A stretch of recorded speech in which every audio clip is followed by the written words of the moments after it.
"Get your hands off her, Marcus," I shouted. But my son-in-law looked at me like I was invisible. Then, I saw his hand shove my daughter over the railing. I want to be clear from the very first breath of this story, so you understand why my voice still shakes when I tell it. This is not a misunderstanding. This is not grief rewriting memory.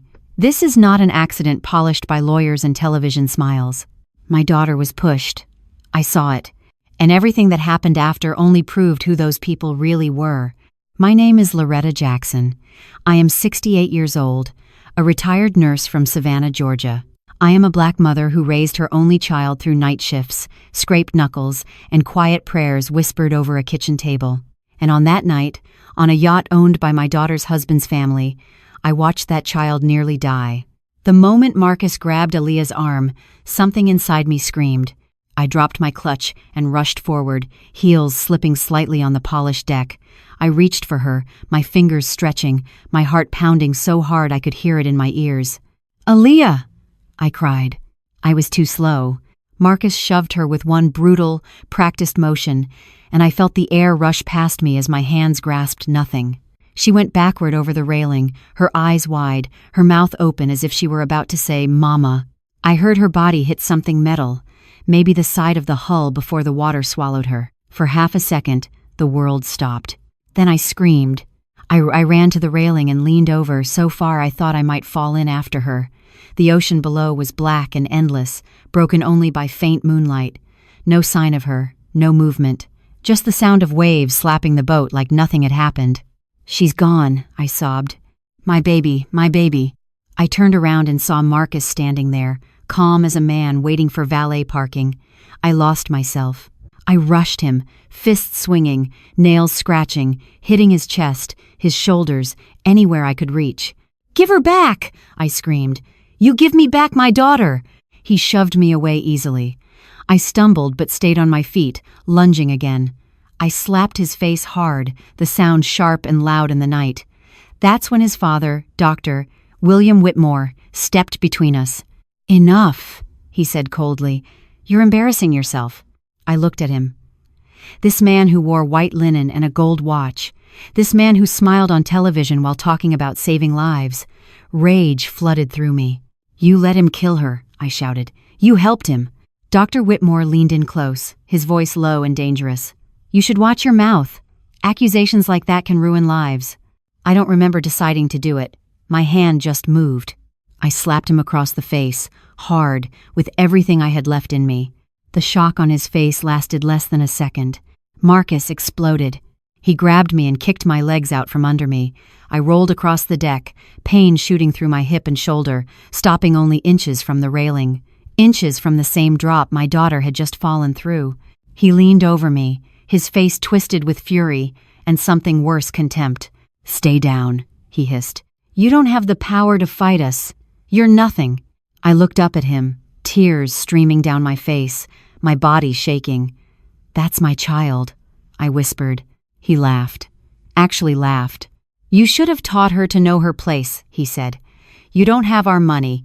You don't have our name. No one is going to believe you." Dr. Whitmore straightened his jacket and adjusted his cufflinks. "This was a tragic incident," he said calmly. "Your daughter was unstable. Pregnancy does that to women, especially emotional ones." I crawled away from them and reached for the life ring mounted on the rail. My hands were trembling so badly I nearly dropped it. I threw it into the darkness, screaming Aaliyah's name until my voice cracked. I fumbled for my phone and called for help, my fingers slick with sweat and tears. I told the dispatcher everything. I begged them to hurry. Marcus walked away, already bored. His father followed, leaving me on that deck like a piece of broken furniture. The music below kept playing. Laughter drifted up from the lower deck, where guests sipped wine and talked about stocks and vacation homes. None of them knew that a pregnant woman had just been thrown into the sea. None of them knew I was sitting on the floor, sobbing, my whole body aching, my soul screaming. The Coast Guard arrived nearly 2 hours later. When they finally found Aaliyah, she was barely alive. Hypothermia, head trauma, unconscious. They rushed her away in a helicopter, and I was left behind to give a statement. By morning, the story had already changed. Accident, emotional distress, possible suicide attempt. Marcus cried for the cameras. His father spoke about privacy and compassion. No one asked me what I saw, but I knew what I saw. And I knew why they did it. Earlier that day, Aaliyah had told me she found files, medical records of pregnant women connected to her husband's family, women who didn't make it, women whose names vanished. She wasn't pushed because she was unstable. She was pushed because she knew too much. They thought fear would silence me. They thought pain would break me. They thought I didn't have the power to challenge them. They were wrong. I saw everything. And once a mother sees the truth, there is no force on this earth that can make her look away. If you felt her pain, like this video and comment where you're watching from, you might be surprised who's listening nearby. I didn't sleep that night. I rode in the back of the Coast Guard truck with a blanket around my shoulders, my hands still shaking. The helicopter had taken Aaliyah to Massachusetts General Hospital. I wasn't allowed to go with her. They said they needed space. What I needed was to be by my daughter's side. At the hospital, everything smelled like bleach and fear. They led me through a maze of corridors until I reached the ICU waiting room. I sat there in the hard plastic chair, staring at the double doors that separated me from Aaliyah. My whole body ached. I don't remember crying. I don't think I had any tears left. Just silence, cold and thick, settling over me like a storm cloud that refused to move. A nurse came out, young, dark-haired, gentle eyes. "Miss Jackson?" I stood up so fast I nearly lost my balance. "How is she?" "She's stable for now. She has a concussion, signs of severe hypothermia, and she aspirated a large amount of water. She's unconscious, but we're monitoring her closely." "And the baby?" The nurse hesitated. That half-second pause told me everything. "I'm so sorry," she said. "She lost the pregnancy." The words landed like bricks. Heavy. Final. I sat back down, trying to breathe. My chest hurt. My arms felt numb. For a moment, I wasn't in the hospital anymore. I was back on that yacht, hearing the splash, screaming her name, seeing Marcus's smug face above me. I closed my eyes and whispered a prayer. Not for forgiveness. Not this time. I prayed for clarity, for strength, for fire.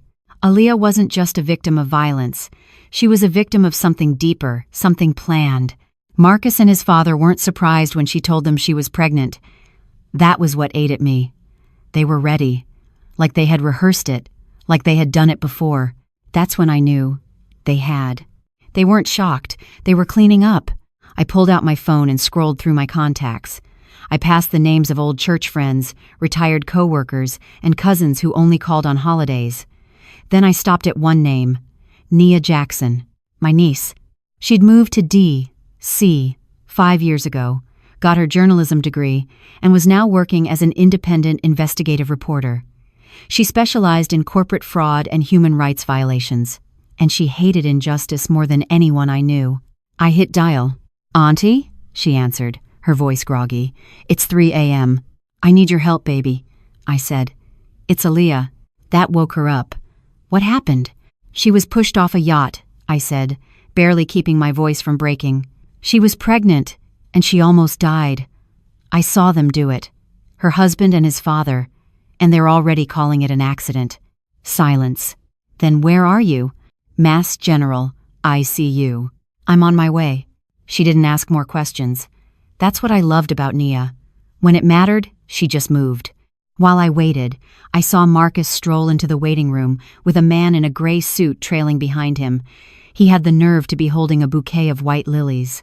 He saw me, paused, then pasted on that same fake concern he probably used at fundraisers.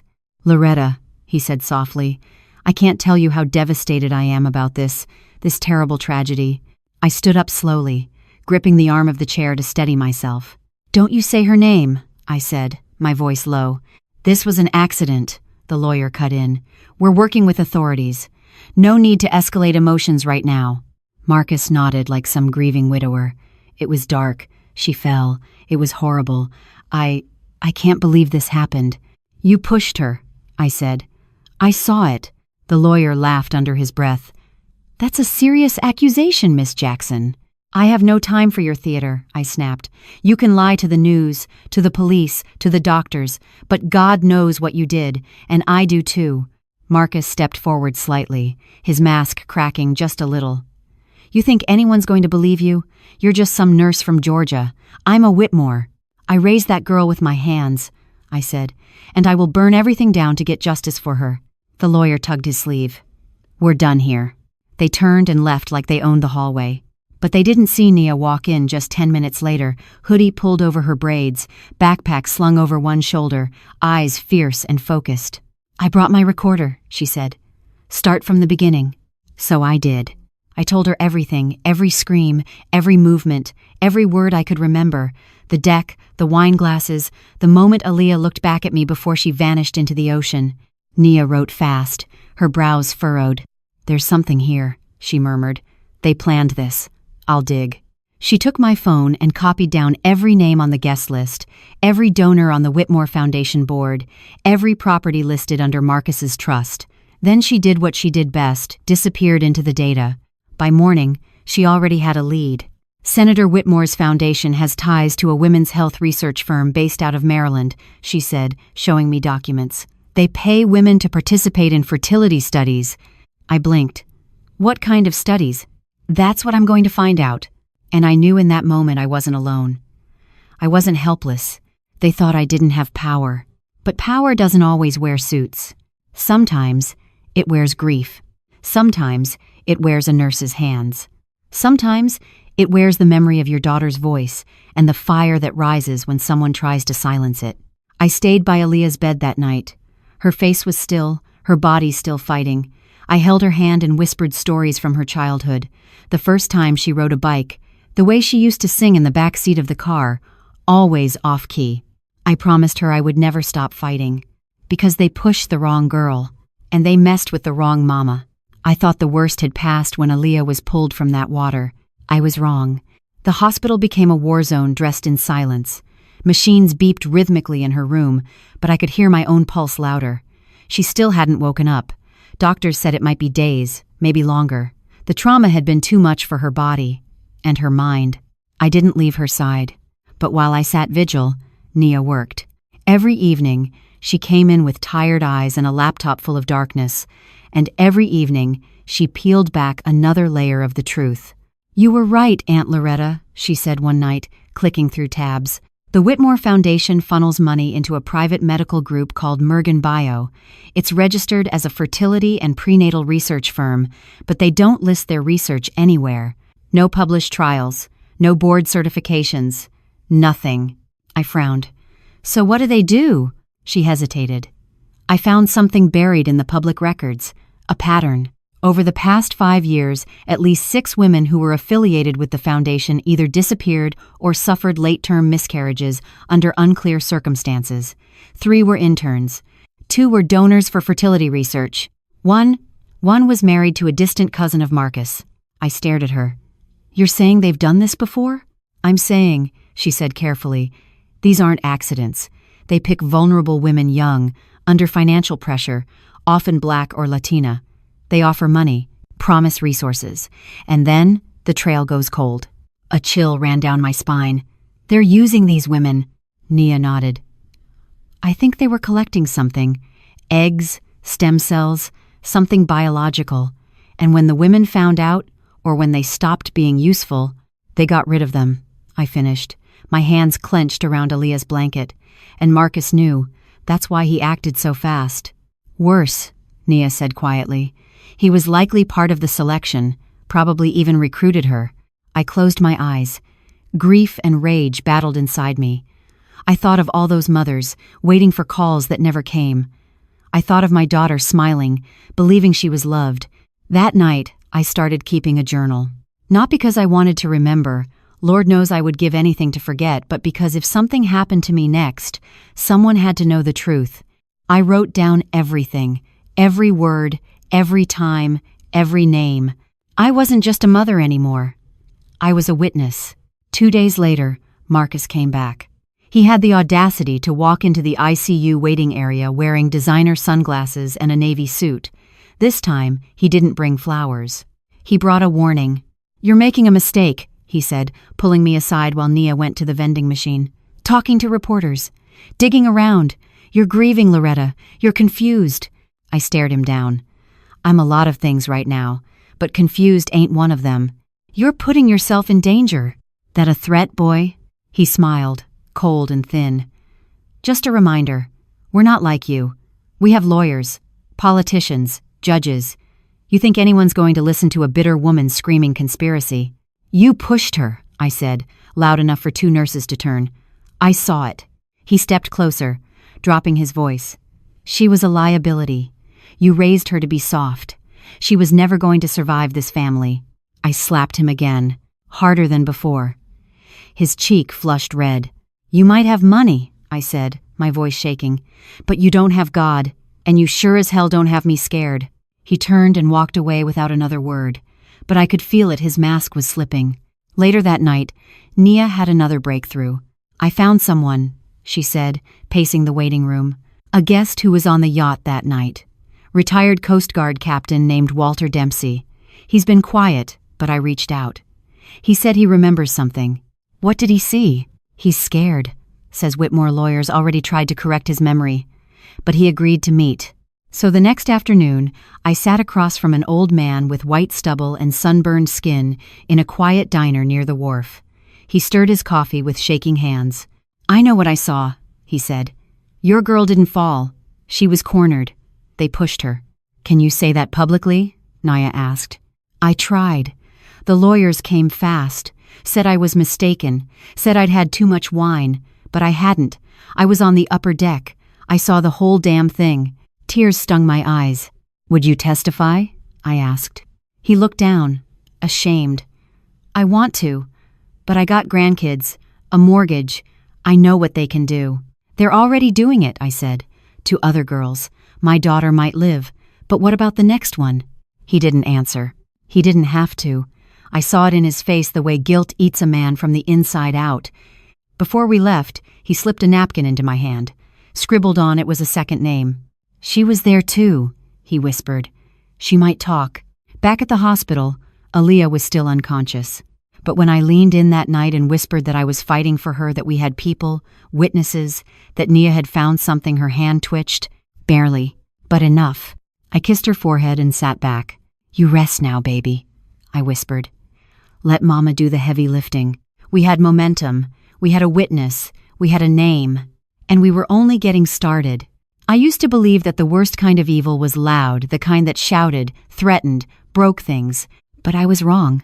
The worst kind whispers behind closed doors, signs contracts in private, smiles for cameras while hiding blood on their hands.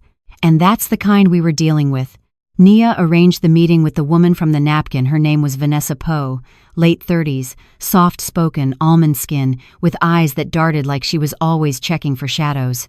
She worked as an executive assistant for the Whitmore Foundation for 6 years.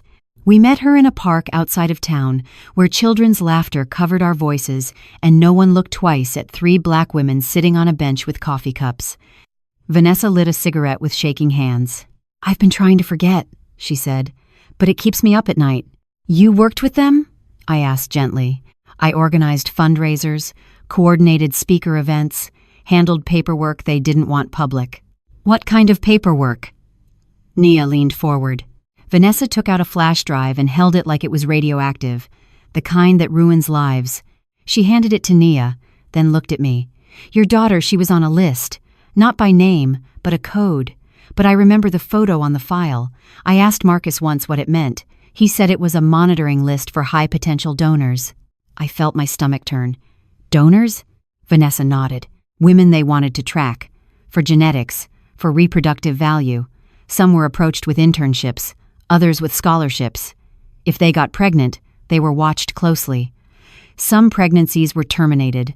Some just vanished. My hands trembled. And you stayed? I stayed until a girl I knew, Maya, she was an intern, disappeared. She told me she was pregnant. Then one day, gone, no trace. Her family got a note, typed, saying she'd left for California. And you believed it? No, she whispered. But I was scared. Nia squeezed her hand. You're not alone anymore. Vanessa looked between us.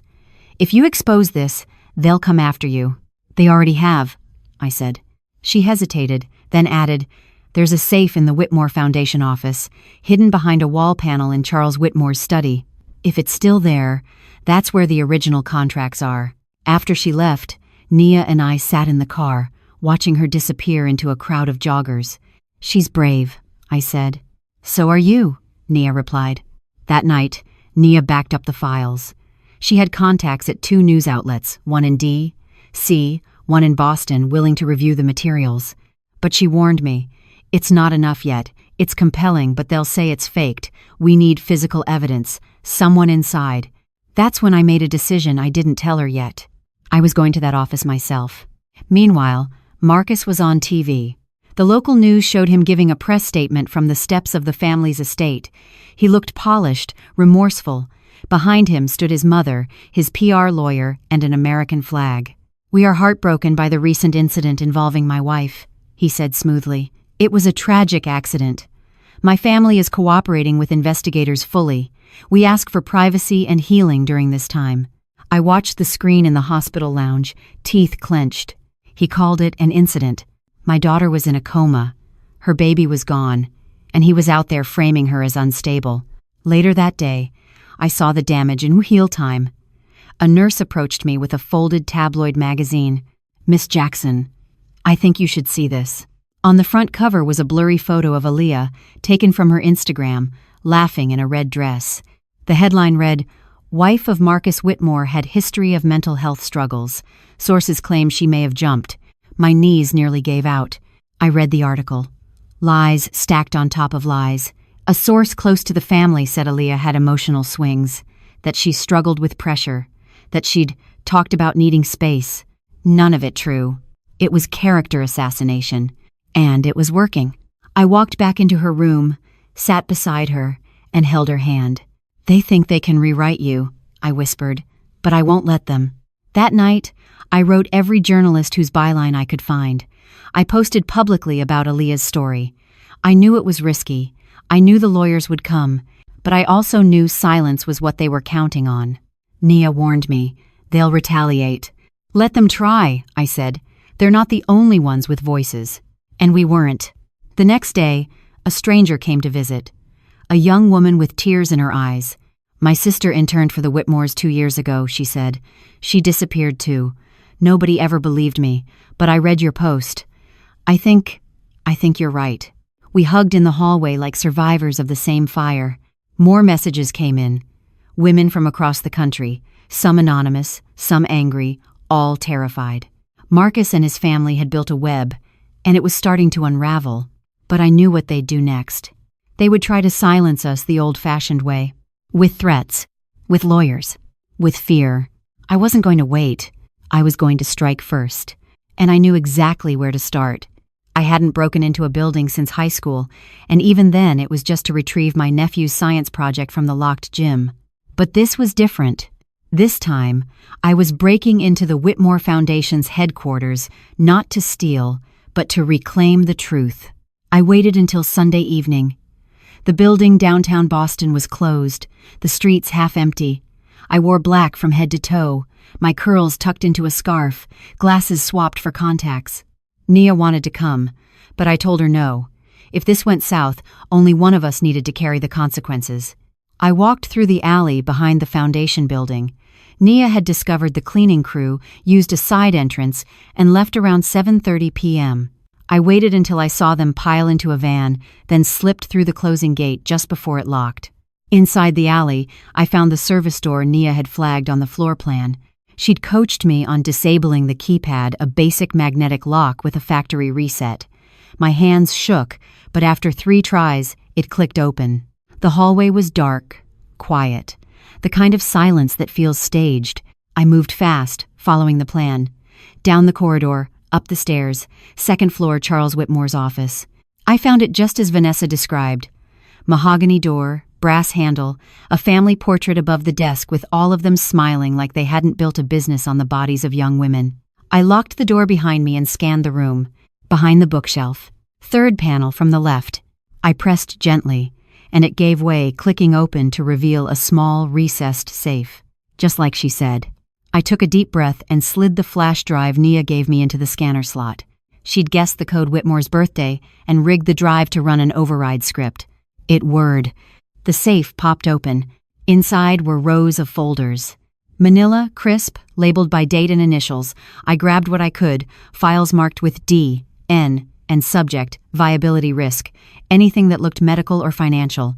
I just zipped them into my bag when the sound hit. Footsteps. Outside the door. My heart stopped. I ducked behind the desk just as a key jiggled the lock.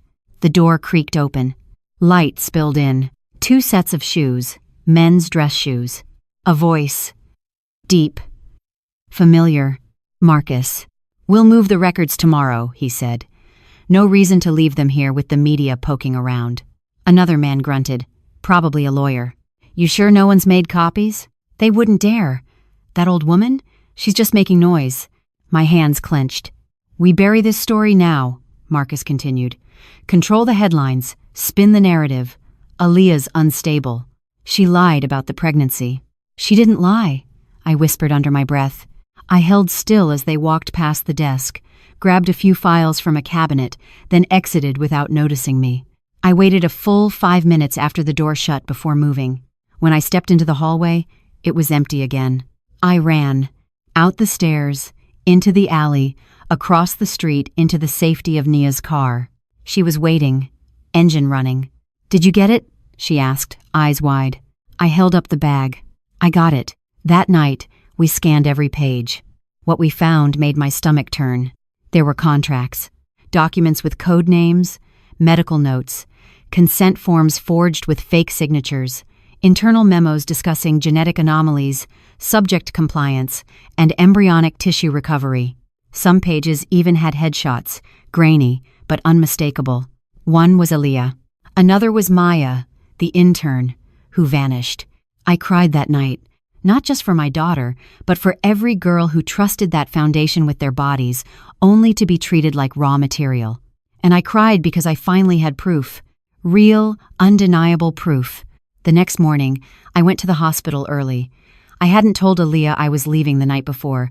I didn't want to miss a moment in case she woke up. I brought her flowers, white lilies, and sat by her side. I started to hum a lullaby she used to love. Something my mama sang to me, something soft and slow. That's when I felt her hand twitch. I leaned forward. "Aaliyah?" Her eyelids fluttered. My heart stopped. She moved her lips, dry, barely audible. "Mama." Tears rushed to my eyes. "I'm here, baby. I'm right here." Her voice was cracked, no louder than breath. "The baby?"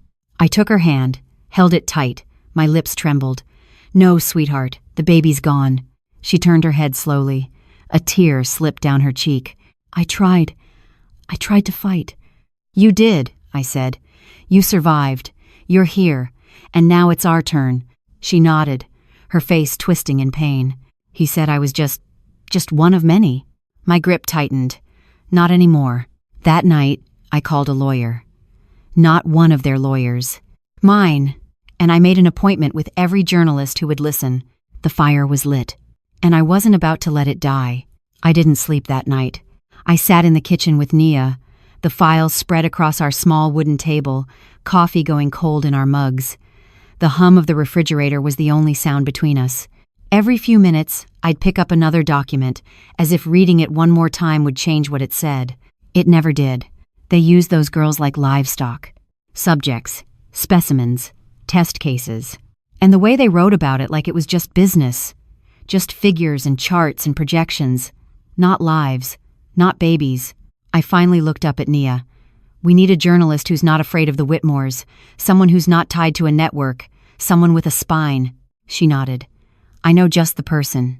That's how I found myself, 6 hours later, sitting across from Grace Torres in a greasy spoon diner off Route 1. Grace wasn't what I expected. She wasn't flashy, didn't wear heels or makeup or have that TV polish. She was short, Latina, maybe in her early 50s, with streaks of silver in her ponytail and a notepad already half filled before I even opened my mouth. "I've been trying to get something on Whitmore for years," she said, sipping from a chipped ceramic cup. "But every lead disappears or clams up. You sure you want to do this?" I pulled the bag onto the table and opened it. "I'm sure." She took one look at the files, the signatures, the medical logs, and her eyebrows rose. I can't promise this will stick, she said. They'll come after you. Hard. I leaned forward. Let them. I've buried a child and almost buried another. I've got nothing left to lose. She didn't smile, but she respected it. We spent 2 hours going over everything. She took copies, promised to scan and distribute them to trusted sources. If they try to silence me, she said, they'll have to silence 10 others too. Before leaving, she paused. I'll need a quote, Loretta. Something for the article. I looked out the window, then back at her. Justice isn't a system, it's a choice, and I've made mine. When I returned to the hospital, Aaliyah was awake. Not all the way, but more alert. Her eyes tracked me as I entered the room, and her lips twitched into a tired smile. Hey, baby, I whispered, sitting beside her. She reached for my hand, weak, trembling. I had a dream, she said. I was floating, cold. I couldn't feel anything except your voice. Tears filled my eyes. I called for you, she added. I didn't think you'd come. I never stopped coming. She nodded slowly, eyes clouding over. There were people in white coats. I remember a room, bright lights. I think they gave me something. I couldn't move. My jaw clenched. She looked at me, voice barely audible. Mama, what did they do to me? I didn't have words. Not yet. Instead, I smoothed her hair back and kissed her forehead. You're safe now. That's what matters. But it wasn't enough. Not for me. That evening, the article went live. Grace hadn't pulled any punches. Whitmore Foundation under fire. Leaked documents reveal secret fertility trials on unwitting women. There were scans of the files, quotes from former employees who'd been too afraid to speak until now, and a photograph of Aaliyah, bruised, pale, but alive. Within hours, it went viral. News vans appeared outside the hospital. Senator Charles Whitmore held a press conference by morning. This is a politically motivated attack, he said, calm and polished in front of the marble courthouse steps. The allegations are baseless. The documents were stolen and fabricated. We are pursuing legal action. But something had shifted. I could feel it. He wasn't as sure this time. Not with Grace Torres behind the story. Not with Aaliyah alive. 2 days later, a lawyer from the foundation tried to reach me. Left a message saying they wanted to resolve matters quietly. I didn't return the call. Instead, I walked into the Boston District Attorney's office, dropped the folder on their front desk, and asked to speak with someone from the Special Victims Unit. They looked at me like I'd walked off a movie set. I didn't care. They took me seriously. The next day, I was interviewed for 5 hours. They asked about the yacht, the fall, the pregnancy, the documents, Marcus, Charles, the experimental program, everything. I answered every question. Then they asked about witnesses, and I gave them names. Not just mine. Aaliyah's, of course. And another girl who showed up in the files, Maya Kingston. I didn't know if she was alive, but her mother still lived in Roxbury. Nia found her number. I made the call. The woman on the other end didn't answer at first. When she finally spoke, it was just 2 words. I knew. I choked back a sob. Will you help us? Another pause. Then, I've been waiting to. Back at the hospital, Aaliyah was sitting up more often now, eating solid food, laughing a little, sometimes, though it didn't reach her eyes. You really started a war, huh? She said, watching the news play over the small mounted TV. Not a war, I said. A reckoning. She nodded, then whispered. They kept asking me if I'd sign papers, if I'd consent to stay longer. Her lips trembled. I think they were going to take the baby. Use it for something. My heart cracked open again. You don't have to remember it all right now, I said, taking her hand. But I want to, she replied, because they're not going to do this to anyone else. That night, the hospital assigned her a security guard. We weren't the only ones who knew now. We weren't alone. For the first time since that night on the yacht, I slept. Not deeply, not without dreams, but I slept, because the world was finally watching, and we were just getting started. I never expected a moment of peace during all of this, but the day Aaliyah took a breath and spoke clearly about her experience, that was the first time I felt something close to hope. She wasn't fully recovered, not by any measure. She still had nightmares, tremors, and moments when the memory was too heavy even to speak. But she was awake, and she was gathering strength. It was a gray, drizzling morning when she told me, her voice rough but resolute. "Mama, I remember more. There was a room. White walls. Lights. They called it preliminary evaluation. It was cold. My heart broke again, and I reached for her hand. "That doesn't mean you failed," I whispered. "That means we know we were right." She nodded, eyes distant. "They weren't doctors, not real ones. They took what they called samples, and the women who didn't cooperate, they disappeared." I closed my eyes and breathed out slowly. This wasn't just evidence, this was a confession. But we needed more than memories. We needed someone alive who had escaped. That's where Maya came in. Naya had spent the past 2 nights tracking her down. According to the records, Maya Kingston was a former intern for Mergen Bio, the private medical research group intertwined with the Whitmore Foundation. She vanished shortly after questioning why certain tests were being done, but her family hadn't heard from her in years. Finally, Nia found a phone number that wasn't disconnected. I almost dropped the phone when it rang and a soft voice answered. "Hello? Maya? It's Nia Jackson. We're trying to help." There was a pause.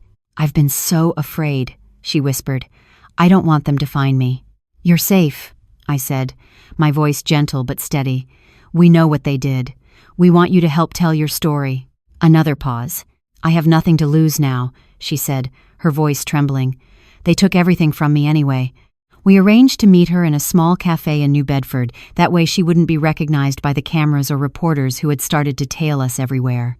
When she walked in, she looked fragile, frail, even with deep circles under her eyes and a quiet sadness that clung to her. But when she looked at me and whispered, "You don't know how many times I thought about coming forward," I understood her fear. Maya took a deep breath. "I remember the first time they called me in," she said. "They weren't doctors. They wore scrubs, but they never mentioned a supervisor or a hospital. They talked about data collection, genetic markers, and something called Project Helix." I felt a chill run down my spine. "Mama," Aaliyah had said something similar, a coded phrase, a hidden project name, buried in her memory.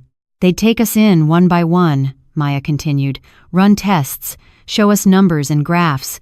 They'd say we were helping science, but then strange things happened. Women stopped coming back to their rooms. Phones went unanswered. Then, nothing. Tears filled my eyes, but I held them back. "Did you ever see Dr. Whitmore there?" I asked gently. Maya nodded slowly. "He was there during the evaluations. And Marcus, he came once, asked about a subject on the list.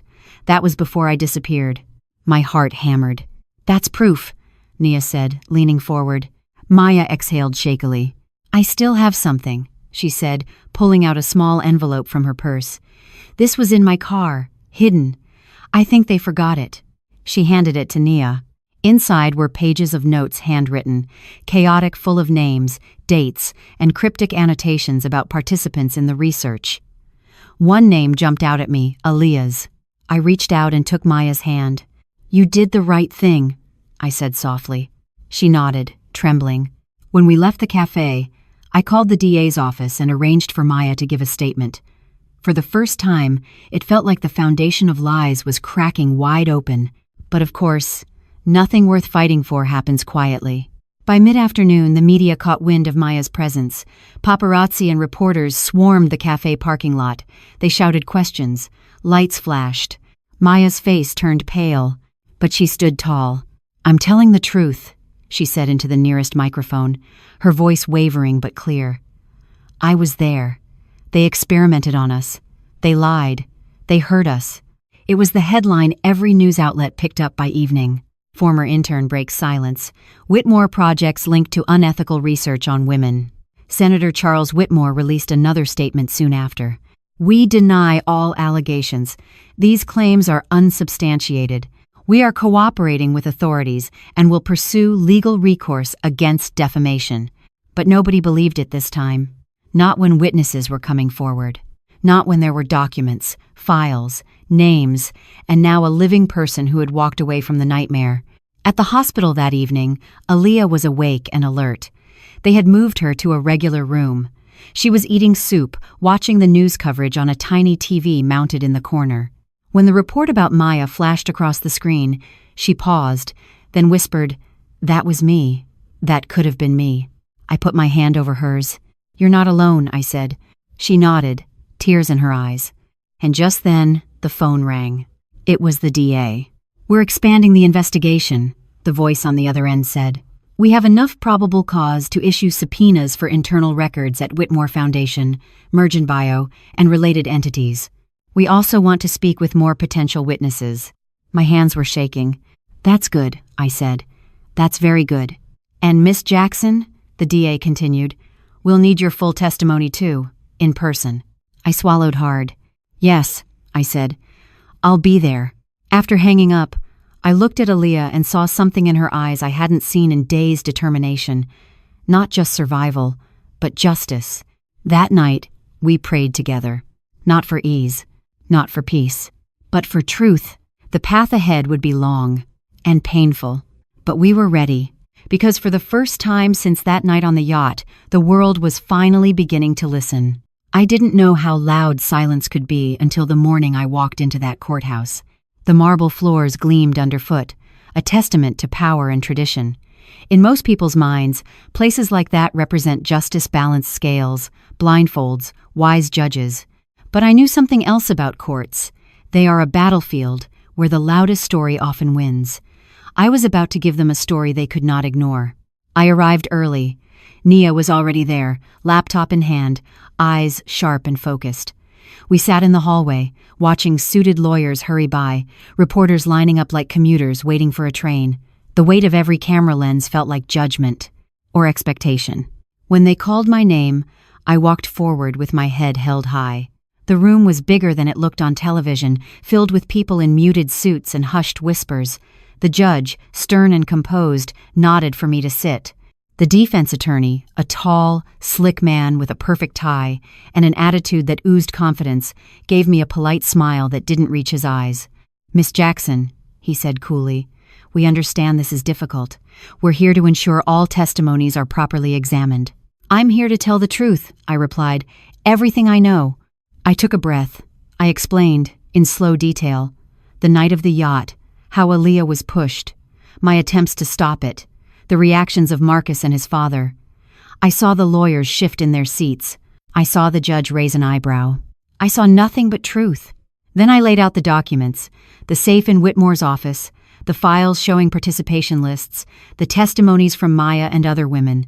I told them about Merchant Bio and the way the Whitmore Foundation used women as data points instead of people. Truth, I told the room, cannot be buried by money, connections, or spin. The silence that followed my testimony was not quiet. It was tense, filled with the kind of anticipation that makes every second feel heavy. The defense tried to poke holes. They questioned my memory. They questioned Maya's testimony. They tried to call into question the authenticity of the documents. But every time they pushed, I saw cracks form in their arguments, not because I was a polished lawyer, but because the truth was solid. One of the defense lawyers asked, "Miss Jackson, do you have any formal training in legal procedures?" "No," I said, "but I have training in seeing what is right, and I have no doubt about what I saw that night." More murmurs. The judge leaned in. After hours of questioning, the testimony ended. As I walked out of that room, reporters rushed forward, shouting questions, microphones thrust toward me like swords. "Miss Jackson, do you believe justice will be served? Are you afraid of the Whitmores? What do you want now?" I paused, looked directly into one camera lens, an older woman in the front row, a face familiar from the news, and said simply, "I want truth." Outside, Nia was waiting. Her face broke into a small smile. "They won't forget that," she said. I nodded, breath still uneven. But it wasn't over. Not by a long shot. That afternoon, the defense held a press conference of their own. Marcus stood in front of a podium flanked by his father, Charles Whitmore, and a battalion of lawyers. The senator looked calm as ever, his voice measured but strangely strained. "These allegations are unfounded," he said. "We have cooperated fully with authorities, and we will continue to do so. I have faith in the legal system." But even as he spoke, I saw a flicker of uncertainty in his eyes. It wasn't fear, it was irritation. Someone who believed he was always right and was now faced with a world that disagreed. A reporter asked about the documents, the safe, and the testimony from Maya. "Those items were taken without consent," Marcus said. We dispute their accuracy and legality. Are you concerned about potential charges against the Foundation? Another reporter called. We are confident in the truth of our narrative, Charles said. But that phrase, our narrative, slid like ice across a room that was no longer buying it. By evening, articles were circulating with statements like, Whitmore denies allegations as evidence mounts. Jackson's testimony shakes Foundation's defense. Mergen bio documents under scrutiny. I was exhausted, but as I walked back into Aaliyah's room, I felt a renewed sense of purpose. She was sitting up in bed, a stack of newsprint beside her, eyes scanning the headlines like someone reading the morning paper. Mama, she said softly, they can't just lie forever. I sat beside her, touched her hand. No, sweetheart, they can't. She looked tired, but there was fire there too, like she was ready to reclaim every piece of her own story. I'm going to tell the world what they did to me, she said quietly. I kissed her forehead. And I'll be right beside you. That night, I received a phone call I wasn't expecting. It was from someone deep inside the DA's office, an investigator who'd been working quietly on the case. Miss Jackson, his voice was low, your testimony has opened doors. We've been granted access to subpoena personnel files, internal communication logs, and financial transactions related to Mergen Bio and the Whitmore Foundation. My heart thudded in my chest. We're getting closer, he continued. Marcus and Charles aren't the only ones named in the documents. There's a board, and some names on it have ties to federal agencies. I closed my eyes, breathing in the moment. We'll need your continued cooperation, he said. You have it, I replied, and I meant it. Because this wasn't just about Aaliyah anymore. This was about every woman who had been silenced. The next morning, the judge ordered a preliminary review date set for the grand jury. It was the first step toward an official indictment. The news exploded. Channels, papers, social media feeds, everyone was talking about the case. And for the first time since that night on the yacht, I felt something stirring deep in my chest. Not anger, not grief, but resolve. Not just for my daughter, for all of them.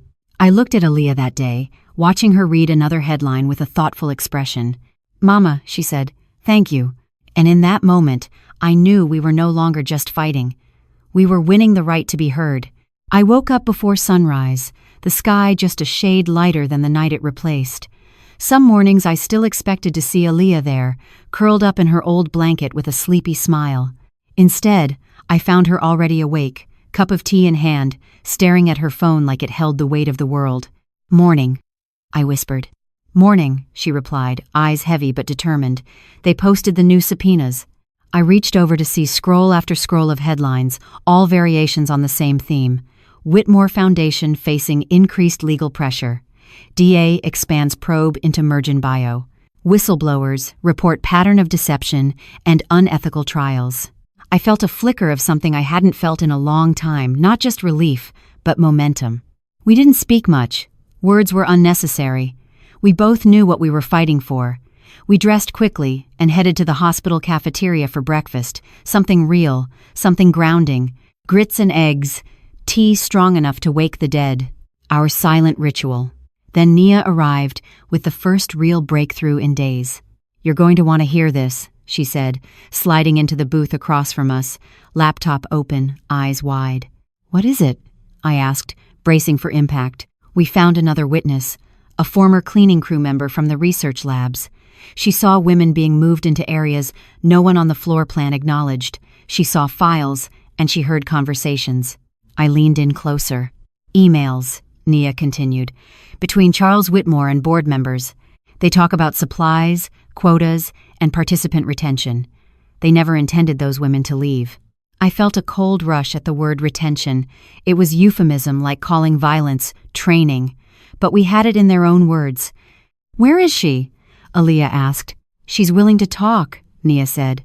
That afternoon, we met her outside a small church in Dorchester. She was elderly, quiet, eyes darting like she was always calculating whether a shadow might follow her home. Her name was Gloria Price. I didn't want any trouble, she said, voice trembling. I just cleaned floors. But one day I saw them bring a woman out, in a body bag. They told me she slipped in the shower. I looked into her eyes, no hesitation, no malice, just pain. What else did you see? I asked gently. Gloria swallowed hard. Aaliyah's name came up. They talked about her file not matching projections. They said she was inefficient data. I didn't know what that meant until later. That phrase, inefficient data, burned in my mind. That was exactly what they'd been doing, reducing lives to numbers, worth measured in utility. It made my blood boil. We escorted Gloria to the DA's office, and by the evening, she was giving a statement. This time, the defense couldn't dismiss her so easily. Her testimony had both detail and credibility. She wasn't connected to us by blood or bias. She was a worker, an ordinary woman who saw something and carried it with her conscience. Meanwhile, in the courtroom, preparations were underway for the next hearing. The grand jury was convening. Subpoenas had been issued, depositions scheduled. The air was electric with anticipation and dread in equal measure. The media circus had grown wild. Some outlets painted us as crusaders for truth, others ridiculed every step. "Old woman throws wild accusations," one headline sneered.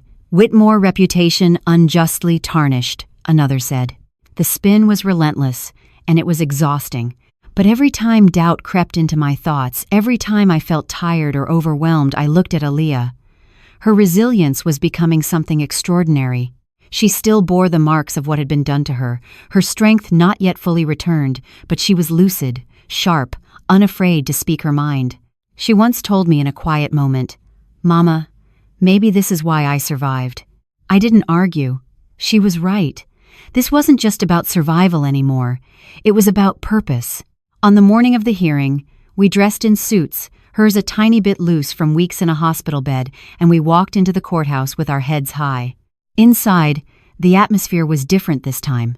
It wasn't just about testimony or documents. It was about accountability. The defense tried once again to discredit witnesses. They questioned Gloria's memory. They questioned Aaliyah's mental state. They questioned everything except what really mattered, the truth. One defense lawyer sneered, "Miss Jackson, do you have any evidence beyond recollection and third-party testimony? Anything tangible?" I met his eyes. "Yes," I said, "I do, and it's right here." I handed over a binder, Nia's meticulous collection of files, emails, notes, testimonies, and evidence of countless attempts to cover up unethical practices. The courtroom was silent as they flipped through page after page. Then it happened. A reporter in the back whispered something to a colleague. Phones came out, cameras clicked, and for the first time, I saw something in the defense's eyes that wasn't contempt. It was fear.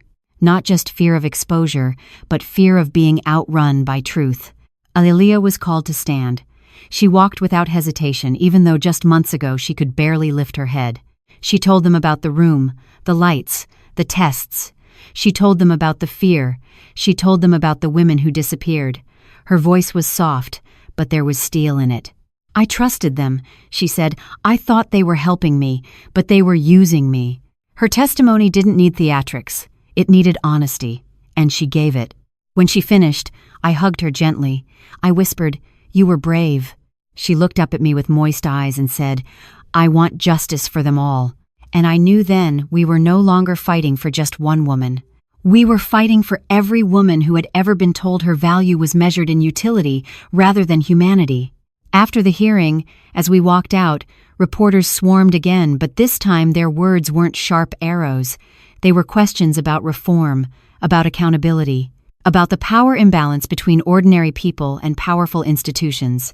One reporter asked, "Do you think the Whitmore Foundation will fall?" I didn't answer immediately. Instead, I looked at Aaliyah, standing tall beside me. Then I turned to the camera and said, "Truth is stronger than fear. And when truth sees daylight, no empire built on lies can stand." The next day, news networks picked up the story. They aired clips of the testimonies. They discussed the implications of Project Helix, a term that had slipped out in the early files, and what it meant for medical ethics nationwide. Advocacy groups began rallying. Lawyers approached us, offering pro bono services, and the DA's office ramped up its investigation into other associated entities. Even in the midst of it all, there were moments of personal tenderness. Aaliyah and I shared a meal at her favorite diner, laughing over coffee when she made some dry joke about how old ladies cause more trouble than teenagers. She looked at me with a playful smirk and said, "You know, Mama, I think you might be more dangerous than Marcus."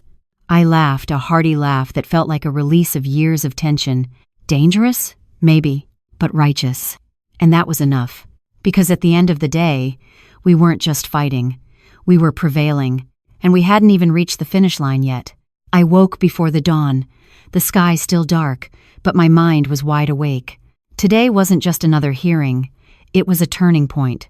The media had taken an almost obsessive interest in everything related to the Whitmore case. By now, every local and national network had at least one correspondent embedded near the courthouse. Some reporters were fair and objective. Others were vultures in tailored suits, circling for headlines. When I stepped into the courtroom that morning, I felt the weight of every camera lens, every scribble in every notebook. But what I also felt this time was anticipation, not fear. I wasn't just going to testify. I was going to stand for every woman who never could. The defense began aggressively.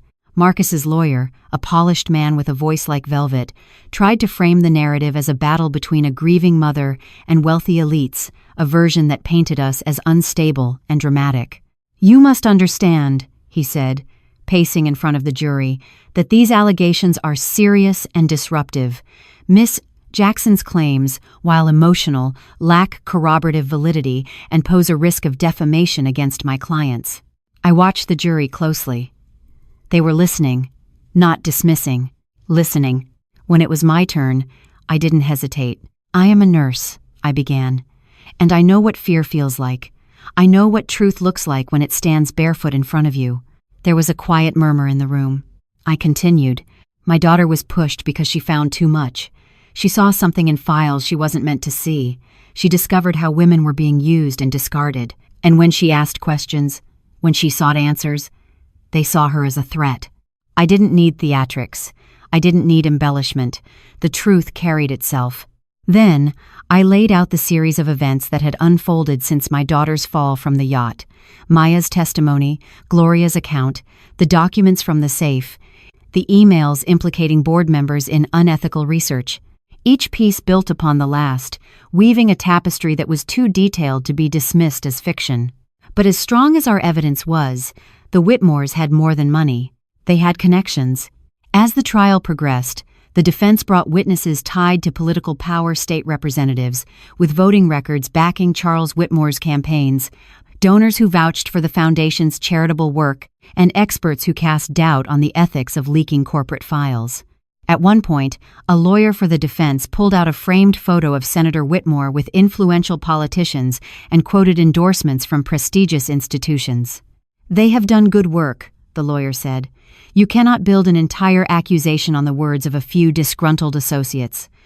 I closed my eyes briefly, held my breath, then looked back at the jury. "That may be true," I said, "but good work cannot justify unethical actions. Charity cannot absolve cruelty, and power cannot rewrite truth." The judge nodded, his face a mask of solemnity. The room was still for a beat longer than I expected. Outside in the press area, the tension was palpable.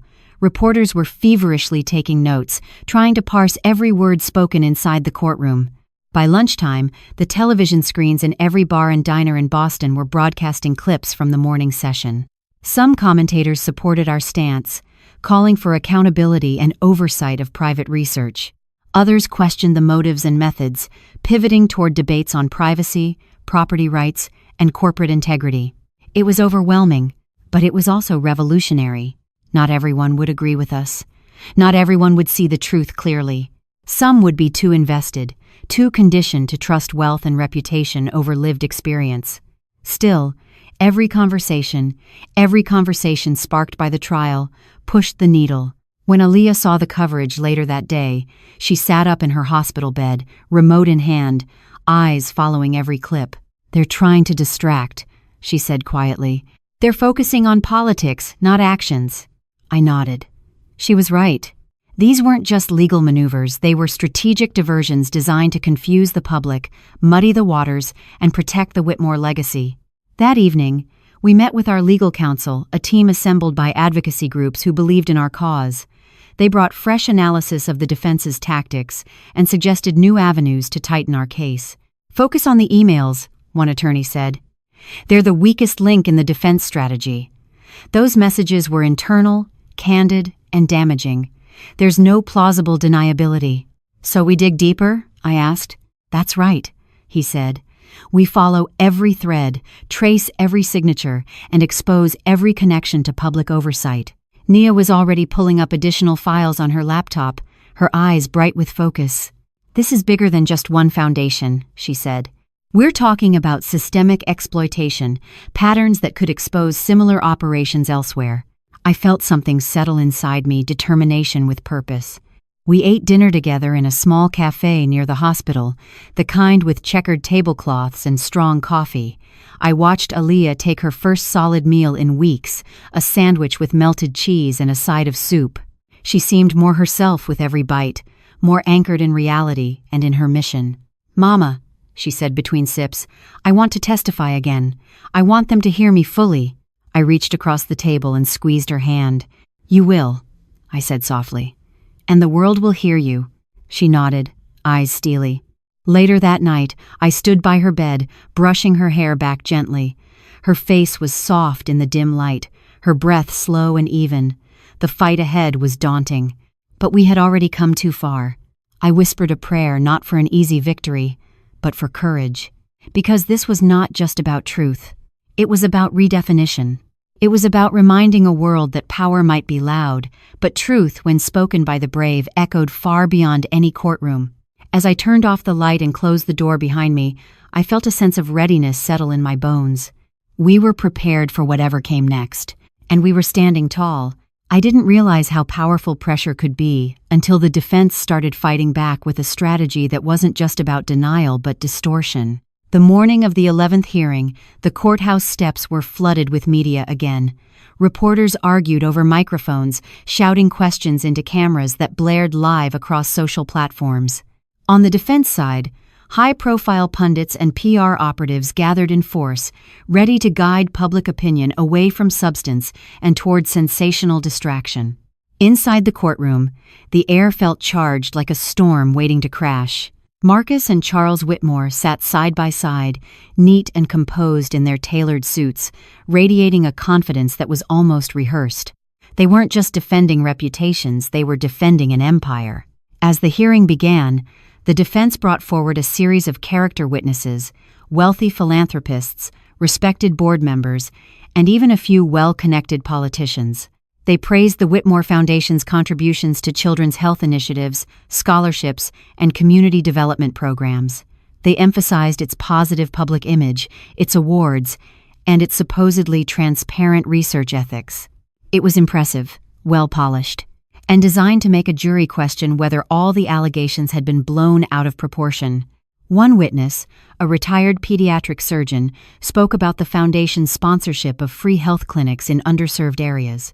Another, a university dean, detailed Whitmore Foundation scholarship funds, benefiting dozens of students. The courtroom buzzed with admiration, not for what was being presented, but for how well it was presented. When it was my turn to speak again, I took a deep breath. I knew this wasn't just a battle of facts anymore, it was a battle for hearts. "Ladies and gentlemen," I began, "I respect charity that helps people. I've spent my life caring for patients and community, but goodwill should not be used as a shield for wrongdoing." I paused, letting the words settle. Everything they've done in public cannot erase what they've done in private. Compassion in the spotlight does not justify cruelty in the shadows. The judge nodded, and I felt a quiet strength settle over me. Then it was Alia's turn. She stood slowly, gripping the side of the podium with both hands. Her face was pale, but there was a fire in her eyes that was impossible to ignore. "I know they've done good in the world," she said. "My life wasn't just taken from me. It was overshadowed by an empire of goodwill. But goodwill doesn't make unethical things ethical." A silence followed, one that was heavier than any applause. But then came the defense's next move. They presented what they called a psychological evaluation of Aaliyah, an attempt to frame her testimony as influenced by trauma and emotional instability. A report was submitted that made subtle suggestions that memory can be unreliable when affected by high stress. When I heard this, fury coiled inside me like a live wire. I stood and faced the judge. "With all due respect," I said, "my daughter's memory is not a fabrication. It is her testimony, and it is backed by multiple corroborating witnesses and tangible evidence." The judge scribbled notes. Then came the part that made my stomach twist. The defense introduced a supposed independent witness, one of the Whitmore estate's longtime employees who claimed that he saw no evidence of unethical research, that all procedures were voluntary and fully consented to by participants. That's when I saw Aaliyah's composure flicker. She looked at me, eyes wide. "Mama," she whispered after the witness stepped down, "they're trying to make them look good." I reached out and brushed her hand. "They're trying to rewrite the story," I said quietly, "but they can't rewrite the truth."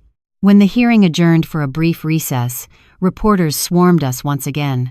"Miss Jackson, how do you respond to the character witnesses brought by the Whitmore defense?" I paused, thoughtful. "I respect good work," I said slowly, "but good work cannot justify hiding harm. One doesn't cancel the other.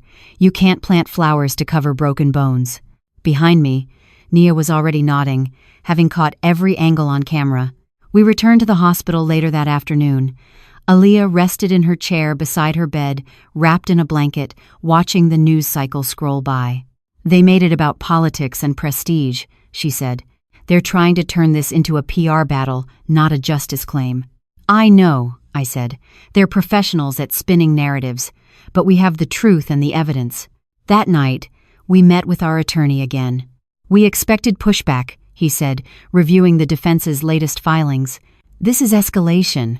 They're trying to shift public opinion by making the case seem murky, like it's charity gone wrong, not corruption and exploitation."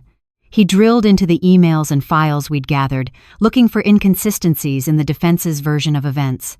"There's something here," he said, pointing at an internal communication they had overlooked. "It's a drafting error. A memo referencing participant management and the term non-compliant subjects." I felt my breath catch. "That's the language of containment," I said. "That's not research, that's control." The attorney agreed. "We'll use that," he said. In the next hearing, we left the meeting with a plan focused, precise, and designed to pierce the defenses the Whitmores had constructed. At home that night, I sat beside Aaliyah as she drifted off to sleep. Her breathing was rhythmic but worn, as though every moment of consciousness cost her something. I whispered a prayer, one not just for strength, but for clarity and justice. No matter what the defense threw at us, we were no longer silenced. We were speaking on behalf of those who couldn't, and every time someone tried to hide the truth behind charity, legacy, and reputations, we stood firm. Because justice wasn't just about winning in a courtroom. It was about reclaiming dignity. And we weren't finished yet. I waited for a morning like this for weeks, an electric kind of certainty that builds in your veins, the kind that tells you this time, this moment, could change everything. That day, the sun was pale and reluctant, as if even the sky wasn't sure whether to rise or not. But I did. I got up early, my joints stiff with fatigue, but my spirit braced for battle. This wasn't just another hearing, it was the hearing. I kissed Aaliyah gently on the forehead. Her eyes were open, watching the ceiling as if searching for answers in the cracks. "Mama," she whispered, "today, I feel like this is the moment."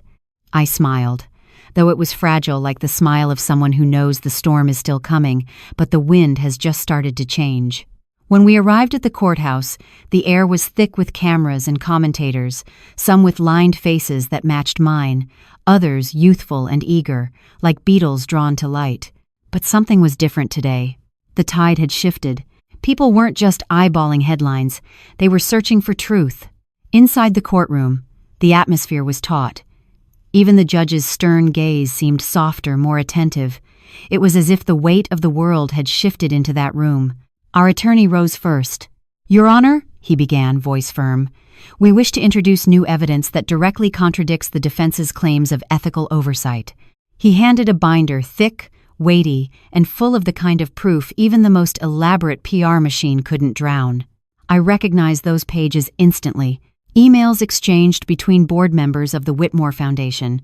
Conversations flagged months ago by Nia that we had buried in cross-referenced logs. Casual mentions of non-compliant subjects and adjusted parameters, phrases that didn't belong in clinical ethics, they belonged in a manual for control. The judge raised an eyebrow. The defense shifted in their seats. But then, they objected. The moment the defense rose, Their faces were pale, not with bravado but with panic. The lead attorney tried to speak, but his voice was shaky. There was no confidence in it, just blurting words that didn't really answer anything. "These emails," he said, "their authenticity is uncertain." "It's not uncertain," our attorney interjected. "They're directly tied to verified accounts associated with the Foundation's internal network." I watched it all unfold, my heart thudding. Silence followed, thick and mindful, like the court itself was breathing. When it was my turn to speak again, I reminded myself why I was there. No theatrics, no fear, just truth. "Your Honor," I said, my voice steady. "We have presented not just testimony, not just witness statements, but internal communications from the very organization accused of wrongdoing. These messages show unchecked control over participants, language suggesting containment, and conversations that cannot be reconciled with ethical research." The judge nodded, and I could almost see his thoughts, how heavy this all must weigh on someone whose job is to separate law from emotion. But there was no emotion in our case, not the fanciful kind. This was grounded in evidence, in living testimony, in the very lived experiences of women who had been treated as data points instead of humans. Then came the defense's attempt to strike our evidence down not by logic, but by division. They brought forward a technologist, a specialist in server systems, who claimed that internal emails could have been fabricated, altered, or misinterpreted. The gist was, digital evidence isn't always physical evidence. It sounded reasonable at first, until Nia stood. She was calm, so calm that there was a moment when I thought she might fold like paper under pressure, but she didn't. She walked to the center of the room and looked directly at the technologist. "Sir," she said, "it's not just the emails. It's the consistency across multiple independent accounts. It's corroboration from external witnesses. It's timing, metadata, and Aaliyah's testimony all lining up. You cannot isolate one piece of evidence without disregarding the entire context." There was a murmur in the courtroom. The judge scribbled more notes. I glanced at Aaliyah, who was watching Nia like she was seeing a mirror of her own strength. That was one victory. But the defense wasn't done yet. Next, they brought in a witness, a medical ethicist with impressive credentials, ready to cast doubt on every implication of wrongdoing by suggesting that any missteps were the result of bureaucratic oversight, not intentional exploitation. I watched him speak with ease, like someone reading from a script. But then I stood, not to argue, not to scream, but to deliver something simple and incisive. "Good intentions don't excuse harmful outcomes," I said. "And ethical lapses are not the same as accidents. There is a difference between care and coercion, and this situation has shown far more of the latter than the former." There was a quiet in the court that felt like an exhale after weeks of held breath, because in that moment, the jurors didn't just hear me, they felt the distinction. It wasn't about intent, it was about impact. And impact measured in lives disrupted, abused, and manipulated was undeniable. Outside later, reporters were lined up, eager for sound bites. "Miss Jackson," one asked, "do you think today's testimony will finally tip the scales in your favor?" I thought of the emails, the witness statements, the pain etched into every document we had uncovered. "The truth isn't just loud," I said. "It's persistent. And today, persistence found a voice in a room that can't ignore it." That night, we returned to the hospital, walked through doors that no longer felt like sanctuaries, but like both battlegrounds and refuges. Aaliyah was awake, propped up against pillows, her face drained but determined. "Mama," she said, "I'm tired, but I'm ready." I took her hand and held it close. "We're almost there," I whispered. "We have more than evidence. We have the truth itself." She nodded, exhausted but unbroken. "I want to testify again," she said, voice soft but sure. "You will," I said, "and they will have to hear you." That night, as I tucked the blankets around her, I thought about how far we had come from the cold water to the harsh lights of the courtroom, from silence to undeniable testimony. Powerful people may have connections. They may have influence. They may even have resources. But truth? Truth belongs to everyone. And when it begins to speak, no fortress, no matter how well built, can hold it back forever. I prayed for strength, not just for us, but for every woman whose voice had ever been muted or ignored. And I thanked God for the courage to keep fighting. I woke that morning with a heaviness I hadn't felt before. It wasn't fear, not quite, but a strange kind of exhaustion layered with anticipation, as if something immense was about to break. After weeks of hearings, testimony, and public scrutiny, the wheels of justice were finally grinding toward their most decisive moment yet. Today was the day the DA would officially announce charges. We'd rehearsed, prayed, strategized, and breathed this case nearly every second of every waking moment, but no amount of preparation could make this feel small or ordinary. I kissed Aaliyah's forehead gently. Her eyes opened, weary but alert.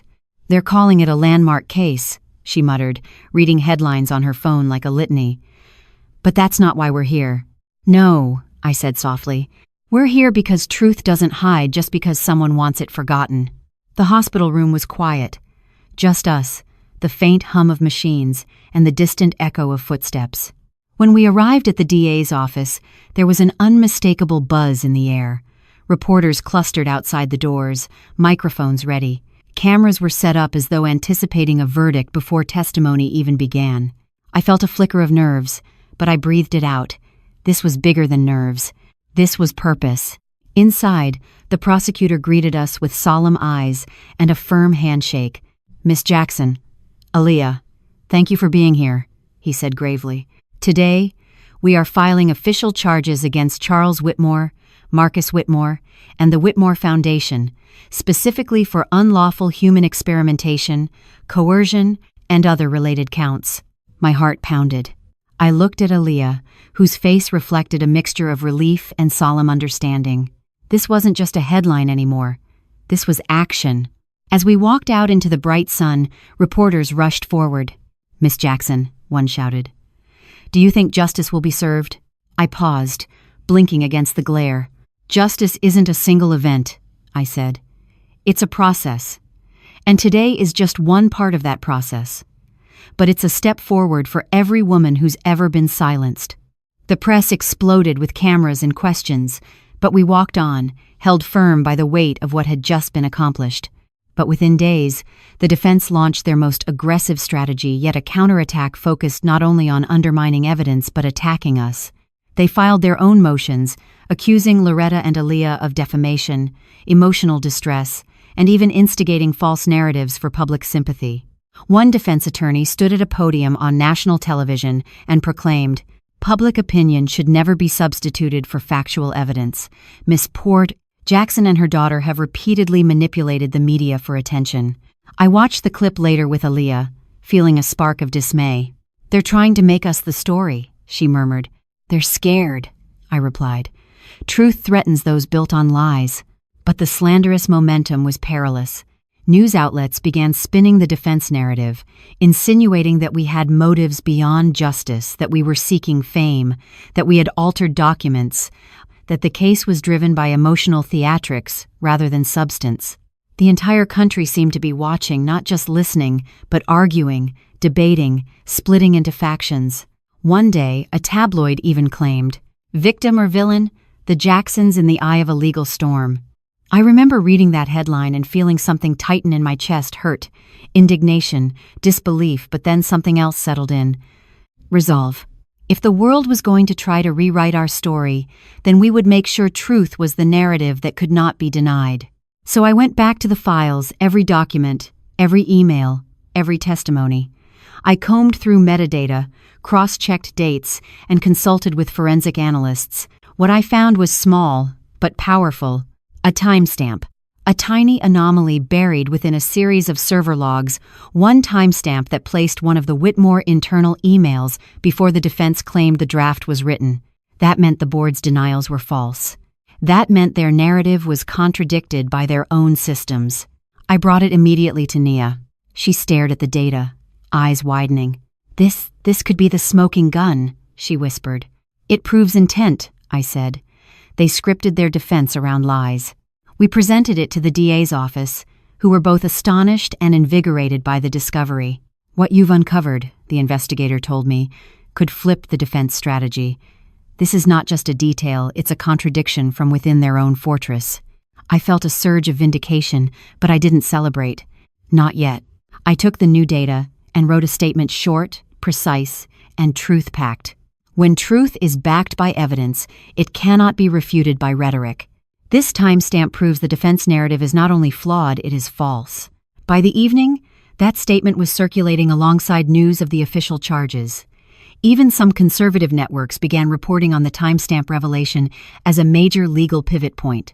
But amidst the growing support and victory, my thoughts always returned to one place: to the women behind the testimonies, to the voices we had lifted, and to Aaliyah.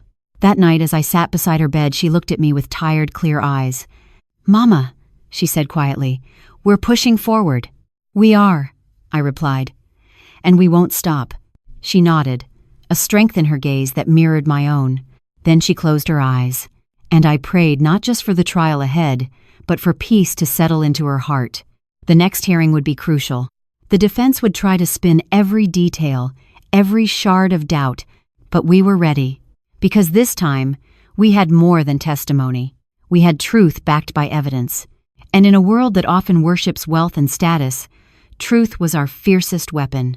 I woke that morning with a heavy sense of inevitability, like the world outside was holding its breath, waiting for something monumental to happen. And something monumental was about to happen. The news was already buzzing before I even sat up in bed. Headlines from every major network flared across my phone screen. Whitmore faces intensified legal assault. Jackson timestamp evidence shakes defense. Controversy grows over government ties to experimentation scandal. This time, the story had gone beyond the courtroom. It had reached into political spheres, testifying to the uncomfortable truth that systems with the greatest power often have the most to hide. Aaliyah stirred beside me, eyes flickering open as sunlight crept through the blinds. "Mama," she whispered hoarsely, "today feels different." "It is," I replied. "Today they're going to try to take the narrative back." I wasn't referring to the defense's attempts to discredit us; those had been constant since the beginning. No, this was something deeper. This was an organized, coordinated effort to turn public sentiment, to blur the lines between victims and accusers, to confuse the courtroom and the court of public opinion alike. We arrived at the courthouse, the air thick with the presence of reporters, pundits, and protesters on both sides, with signs that read everything from "Justice for the Whitmores" to "Truth cannot be bought." But this wasn't just a protest. This was warfare, a battle for perception. Inside, the defense struck like seasoned tacticians. Their first move was to reintroduce previously dismissed witnesses, board members, and corporate allies of the Whitmore Foundation, claiming that the foundation had been conducting legitimate research with full consent, fairness, and transparency. Some even claimed that Mergenbio's programs had offered significant benefits to underserved communities, a narrative designed to humanize Whitmore's legacy. But their strategic gambit wasn't just words. They targeted Aaliyah and me directly. "Miss Jackson," one defense lawyer announced from his podium with a steely calm, "we will now introduce counterclaims alleging reputational harm and defamation against the foundation and its affiliates." The courtroom murmured. "Further," he continued, "we propose that Miss Jackson's testimonies contain emotional embellishments and lack the biometric precision required for credible accusations. Cold, calculated, designed to fracture the audience's belief in us." Suddenly, it wasn't only about the evidence in the files anymore. It was about identity and credibility, turning us from victims seeking justice into figures accused of fabrication. I felt Aaliyah's grip tighten on the bench. Then came the attack on who we were. They highlighted my age, my emotional responses, and my background as non-legal and non-technical, insinuating I was unqualified to make such claims. They described Aaliyah's testimony as unreliable due to trauma sowing doubt in the minds of jurors and onlookers. I watched the room shift, just a little. But then something remarkable happened.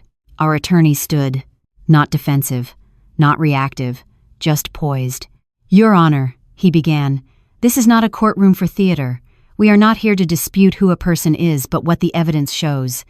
He pointed to the board emails, the timestamp anomaly, the multiple witness testimonies including Gloria and Maya, and the consistency in medical records. The room fell into a tense silence. "An attack on their character," he said slowly, "is an attack on every truthful element of this case. Mr. Whitmore's defense rests on obscuring truth with prestige and privilege." The judge watched him carefully, weighing every word. Then he authorized a cross-examination not of us, but of the defense's own witnesses. And that was our opening. When the defense witnesses were brought back under oath, the tension was palpable. One by one, their statements began to conflict with the documented evidence. One board member claimed never to have used certain terms, only to be shown his own email containing them. Another testified about the foundation's ethical guidelines, but was contradicted by internal policy manuals cited in our files. Doubt began to surface, not among us, but within them. The defense had tried to flip the narrative, but their own contradictions helped unravel it instead. Then it was Aaliyah's turn. She sat tall in the witness stand, calm in a way that still surprised me. "Do you regret speaking out?" the prosecutor asked gently. She paused, eyes steady. "No," she said, "because if I hadn't, someone else might have been next." The courtroom held its breath. "Did you ever consent to the kinds of research that were done?" the attorney continued. She met his gaze without flinching. "No," she said. "I trusted information given to me. I trusted their foundation. I trusted their words. And that trust almost cost me my life." A hush settled on the room. After that testimony, every attempt by the defense to sway opinion seemed feeble by comparison. Even the most polished witnesses looked less credible under the stark light of truth. And then, the most pivotal moment arrived. Our attorney stood again before presenting one final piece of evidence, something that changed the course of the proceedings entirely. It was an audio recording obtained from an employee who had once worked on Mergen Bio's internal server access team, a man too fearful to speak publicly until now. In the clip, voices that sounded unmistakably like Marcus and Dr. Whitmore discussed controlling narrative damage, manipulating email timestamps, and shielding participants from external scrutiny. We played the audio. Silence. Absolute silence. The courtroom leaned in. Even the judge's gaze sharpened, eyes fixed on the speaker. When the recording stopped, our attorney turned toward the jury with resolute calm. "Ladies and gentlemen," he said, "this is not speculation. This is not an emotional plea.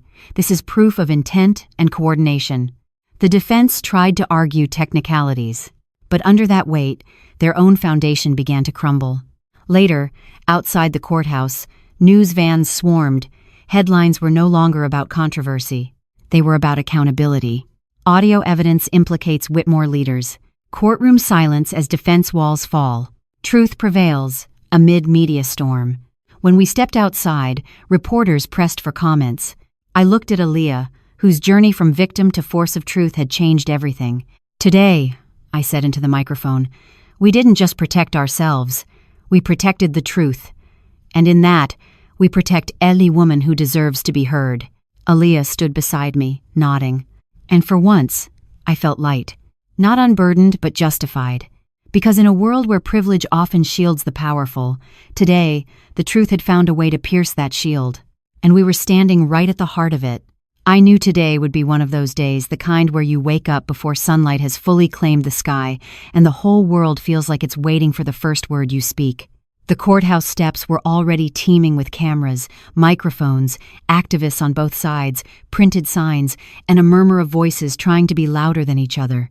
But something large and unspoken pulsed beneath it all today was not routine. It was the moment when everything could tip. We walked in with measured strides, my hand on Aaliyah's back as we passed the crowd, faces familiar from news clips reaching out with phones and cameras, trying to capture just one look that would tell a million words. Inside, the courtroom was charged, not with hysteria, but with focus. The press gallery was packed, every seat filled with reporters, analysts, technicians, and just a few ordinary faces who had been following the case from the beginning. Today's hearing wasn't about introducing new evidence. It was about synthesizing proof into purpose. When our attorney stood to address the court, there was a quiet power in his voice. "Your Honor, today we will present testimony that directly addresses chain-of-command protocols at Mergen Bio and internal control directives from the Whitmore Foundation. This testimony comes from a former senior investigator within the program itself." A hush spread through the room. The defense looked up, alert but calm. That polished veneer they leaned on every day was cracking. Then a man was sworn in, tall, gray at the temples, with tired eyes that had seen too much. His name was Daniel Rivera, and he had once been part of Mergen Bio's internal compliance team. He walked to the stand with slow, sure steps. When he spoke, he didn't sound like a whistleblower at first. He sounded like a man exhausted by truth he had once ignored. "I joined Mergen Bio believing I was participating in ethical research," he said. "But soon I saw things I couldn't justify, things that were hidden beneath layers of euphemism and false documentation." He explained how internal reporting was systematically altered to appear compliant with regulations, how dissenting notes were archived without review, and how board members, including Whitmore Foundation executives, used coded language to organize their strategy. "Participant retention didn't mean willing involvement," Rivera said. "It meant maintaining control over subjects, even if it contradicted initial consent." Every ear in that courtroom leaned in. Our attorney gently guided Rivera through his testimony, helping clarify terms, motives, and the difference between intended research and contained exploitation. Then came the part I hadn't expected. Rivera looked directly at the judge. "I regret my role," he said, "but I know that what was done was not research." His words weren't angry. They were factual but heavier than any accusation. The judge scribbled notes diligently. Then our attorney called forward one final piece of evidence, a stack of internal audio logs Rivera had kept hidden, recordings between high-level directors at Mergen Bio, including direct quotes from Marcus and Charles Whitmore themselves. The defense objected loudly, furiously, predictably. But now the court had context for those recordings. When the audio played, it wasn't static. It was language that couldn't be sanitized. "We can't have these subjects influencing public perception. A just protocol. That's not a recommendation, that's containment. We move forward with operational control. Ensure no leaks." Those words sat in the room like weights on every reluctant conscience. When the playback ended, the judge leaned back, silent, face unreadable. Outside the courtroom, news vans blared the breaking update. "Whistleblower testimony shakes Foundation's defense." Inside, audio reveals board language of control and denial. The press had their headlines before the judge even called the next recess. Inside, Aaliyah was trembling slightly, emotion, exhaustion, and a kind of resilience I had never seen in anyone before. She looked at me, eyes wide but steady. "I'm proud of you," I whispered. She nodded, an affirmation of grit, not weakness. But then the defense made their next move. They brought a psychologist, a paid expert designed to cast doubt on the credibility of all trauma-influenced testimony. "Healing makes memories unreliable," he declared, eyes trained on Aaliyah, not the board members whose actions were under scrutiny. It was cruel and clinical, designed to take a lived experience and compress it into a variable to be dissected, dismissed, and disposed of. I felt anger rise inside me, slow, deep, righteous. I stood. Not to attack, not to shout, but to name the truth. "Trauma does not make someone a liar," I said. My voice was calm and resonant. "It makes them a witness to reality they did not ask to see." The courtroom was still. The judge didn't interrupt.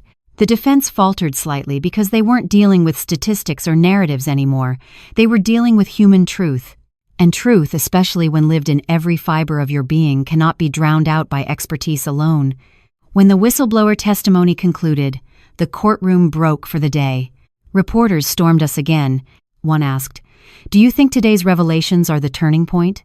I looked into the camera, no ego, no fear, just conviction. "Truth isn't a moment," I said.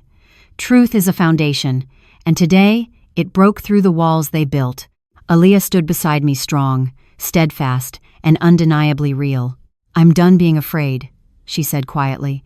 "Today proved they can't hide behind titles and don't get to define my reality." Her voice didn't waver, because she wasn't just a daughter or a victim. She was a survivor with a voice no one could erase. And in that moment, I understood something essential. Power is loud. Power is polished. Power uses influence and image. But truth, especially when it's lived and spoken and backed by evidence, is undeniable. And we were bringing it to light. I woke that morning with the weight of every step I had taken since Aaliyah first fell from that yacht still rooted in my chest, heavy, persistent, impossible to ignore. But today was not a mourning day. It was a defining day. The charges had been filed. The world had seen the truth. And now it was time for the trial, the moment where everything we had fought for would either solidify into justice or be tested to its breaking point. I sat at the edge of Aaliyah's hospital bed, watching her eyes flicker open. Her face was pale, but her spirit was not. "Mama," she whispered, "today, we finish it." I kissed her forehead. The bruises had faded, the tremors coming less often, the light in her eyes returning slowly like dawn spreading across the sky. "We take it one step at a time," I said. "Truth isn't just heard once. It must be proven again and again." She nodded, and I could see recognition of her power, her voice, and her purpose reflecting back at her. We arrived at the courthouse early, the air crisp and filled with anticipation. Reporters, activists, ordinary citizens who had followed the case lined the steps, signs and banners held high. Some carried phrases like, "Truth over privilege," "Justice for the voiceless," "No more silence." The atmosphere was electric, not chaotic, but resolute. Inside, the courtroom was a hive of deliberative energy. Lawyers from both sides filed in, our team composed, our witnesses prepared, the defense tense but still trying to radiate confidence. The judge called the session to order, and the trial resumed with a solemn weight that felt as if the walls themselves understood the gravity of what was at stake. Our attorney approached the bench first. "Your Honor," he began, "the prosecution is ready to present its closing evidence, followed by final witness rebuttals." I felt a quiet resolve settle inside me, like the calm before a storm's final break. The prosecutor stood presenting a clear, organized summary of everything we had built. The Yacht incident, asterisk, the internal documents showing unethical practices, asterisk, the witness testimonies from Maya and Gloria, asterisk, the timestamp contradiction proving false defense claims, asterisk, the audio recordings revealing strategic manipulation from Whitmore Foundation leaders, asterisk, the whistleblower testimony from Daniel Rivera. Every piece of evidence was connected not by speculation, but by pattern, a pattern of intentional exploitation, concealment, and control. When the final witness was called, another woman who had received a research outreach letter from the Whitmore Foundation, a hush fell over the room. She was timid at first, but when she spoke, her voice was steady. "They said they wanted to help. They asked for my participation, but when I declined further involvement, they stopped communicating. No explanation, no follow-up, just silence. That silence was different from denial. That silence was guilt." The judge watched everything. He listened. He scribbled notes. He didn't show emotion, but no judge worth his robe ever needed to. When the defense stood up to respond, their tone was sharp, aggressive, but now strained. They tried to cast doubt again, to poke holes in logic, to twist context, but each rebuttal seemed weaker next to the mountain of evidence. One of their final tactics was to bring forward an ethics compliance expert, a man with impeccable credentials, but when questioned about actual oversight, his responses were vague, evasive, and ultimately unconvincing. But then the defense deployed their last card, a direct appeal to public sympathy. They spoke of Marcus as a young man of ambition, caught in a web he didn't fully control. They spoke of Charles Whitmore's contributions to public health in other contexts. They propped up charitable acts as though they were shields against wrongdoing. When their witness left the stand, there was a mix of scattered applause and silent disapproval from different corners of the gallery. I watched it all, and when it was our attorney's turn again, he stood with a simple, unassuming gravity. "Goodwill," he said, "is admirable, but goodwill cannot erase harm, and harm committed with intention cannot be justified by isolated acts of kindness. Justice is not about erasing complexity, it's about confronting reality." I felt a shift then, not grand, not sudden, but subtle, like the world had begun to tilt toward accountability. Then it was Aaliyah's turn. She stood, taller now. Her voice was calm, but not hollow. It carried truths that no fabrications could hide. "Mama and I are not here for vengeance," she said. "We are here for answers. We are here for accountability. We are here because no woman should ever be treated as a subject in a lab when she is a human being in life." Her words echoed through the courtroom. There was no thunderous applause, no dramatic gasp, but the moment hung like suspended breath. After she stepped down, it was my turn. I walked forward slowly, looking not at the judge, not at the jury, but at every ordinary face in that room, each one capable of understanding what it means when truth stands unafraid.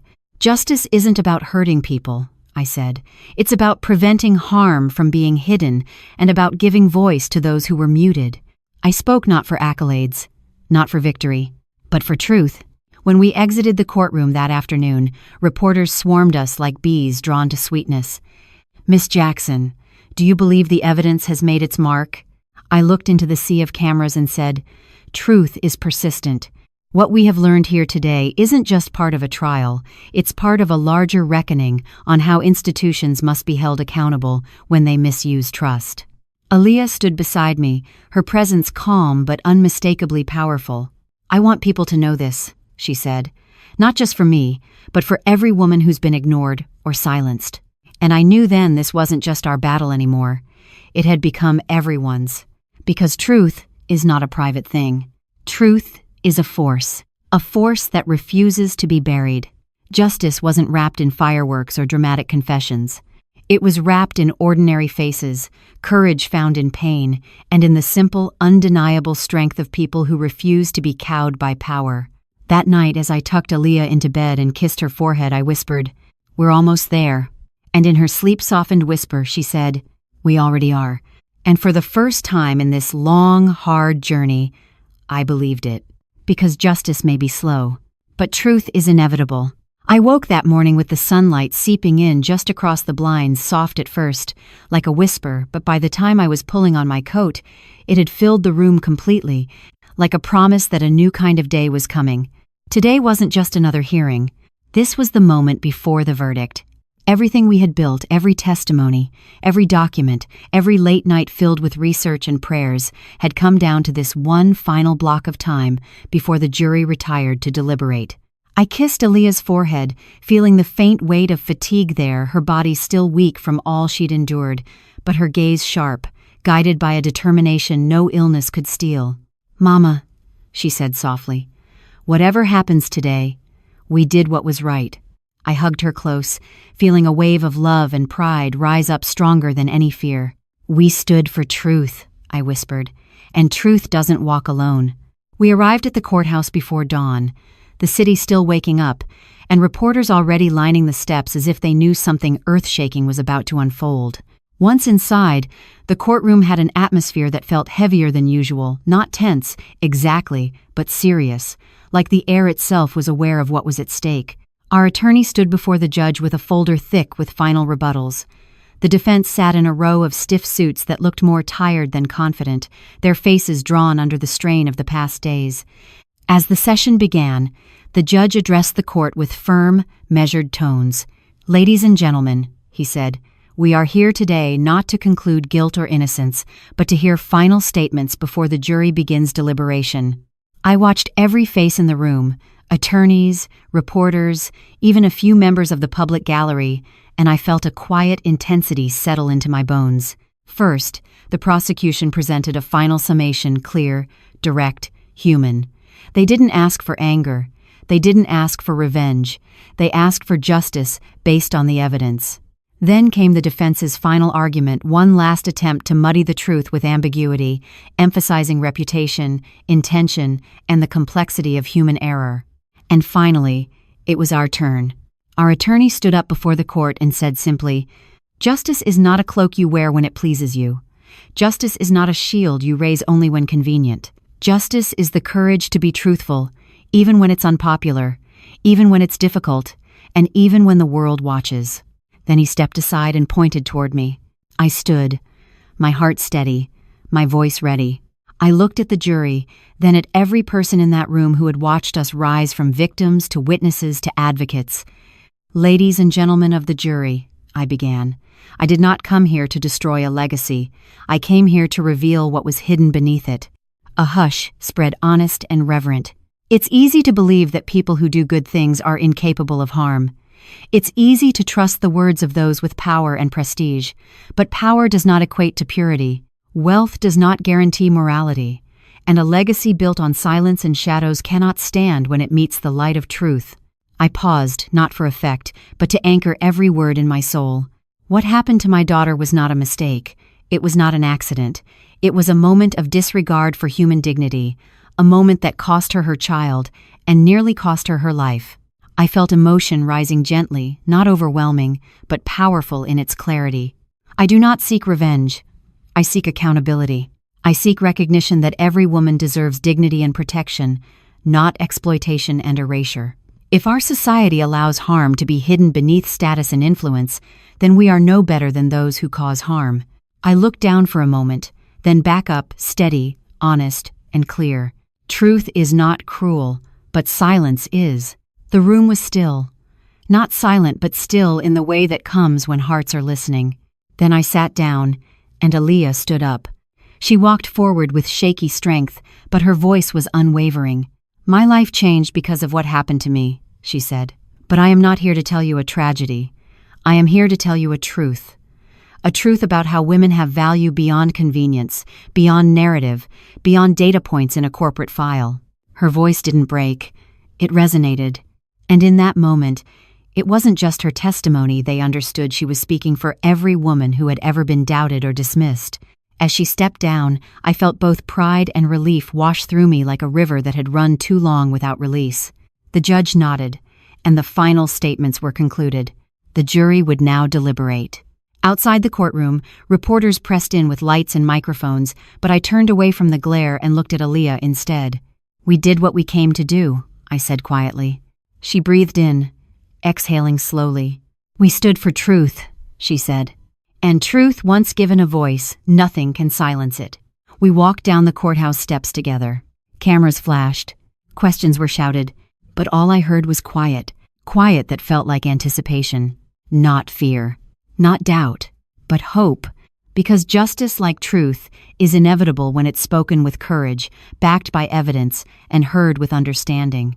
That night, we went home to rest. We both knew tomorrow might bring the outcome of all we had fought for. But for the first time in weeks, I slept without trepidation. Because no matter the verdict, we had already given the world something powerful. Our truth. I woke that morning the same way I had awakened on so many difficult days before, cautious, breath held just slightly, as though the world might tilt again. But there was something different about this day. Today, that long, difficult road of truth and justice would finally reach its end. The sun was bright, a contrast to the heaviness that had followed us for weeks. I kissed Aaliyah gently on her forehead, and this time, instead of fear, there was hope shining behind her eyes. "We've come so far," she said, her voice steady. "And no matter what happens today," I replied, "you already changed the world. Justice or no justice, what you did mattered." We arrived at the courthouse, and the air was already thick with anticipation. Reporters, cameras, and activists filled the steps outside, the hum of questions and murmurs blending into a single buzz. But I barely noticed it. My focus was inside on a room where truth would finally be weighed and measured. Inside, the courtroom was hushed. Every face seemed to carry the gravity of what had happened. The whistleblower testimony, the evidence unearthed from hidden files, the voices of women once unheard, now spoken in millions of homes through media around the world. The judge entered, followed by the jury, 12 people who had witnessed every testimony, every piece of evidence, every emotional moment of the trial. Their expressions were unreadable, but there was intention in the way they walked, as if the weight of their task was not taken lightly. Once everyone settled, the judge read the verdict. The words that followed felt slow, tense, each syllable significant. "On the count of unlawful experimentation and exploitation of human subjects," he began. My hands tightened into fists. "The jury finds the defendants guilty as charged." At that moment, something inside me loosened, like the breath I didn't realize I had been holding was finally released. I watched as Marcus Whitmore's face went pale, his eyes locked in disbelief. Beside him, Charles Whitmore swallowed hard, his posture rigid, the aura of power he once wore so confidently now gone. But the courtroom wasn't silent. There was a ripple of gasps, some sobs, and even a few quiet sobs of relief. Aaliyah was holding my hand so tightly that I could feel her strength, her resilience wrapped around mine. For so long we had walked through shadows and doubts, and now truth stood before us, fully recognized. The judge continued, detailing sentencing and reparations. There will be appropriate penalties, including imprisonment and restitution to affected parties, he said. Furthermore, this court encourages legislative review of oversight in medical research programs to ensure such ethical violations do not occur again. I felt tears prick the corners of my eyes, not sorrow this time, but immense, deep relief. Once the hearing concluded, the courtroom emptied slowly. Supporters stood outside, cheering quietly in solidarity. Reporters called out questions, but all I heard was the steady beat of my own heart, grateful, grounded, changed forever. Aaliyah stood beside me, still wrapped in that fragile strength she carried like armor. "Mama," she whispered once we were outside, "look what we did." I wrapped my arms around her, letting the emotion wash over me. "We stood for truth," I said, voice thick with both pride and awe. And justice followed. But this was not just a victory for us. It was a message, a powerful declaration that truth could not be buried, no matter how much money, influence, or power tried to hide it.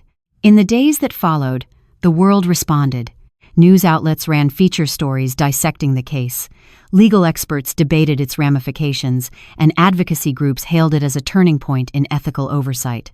People from all walks of life reached out, survivors of related cases, families who had lost their loved ones, and ordinary citizens who wrote simply to say, "Thank you for speaking the truth."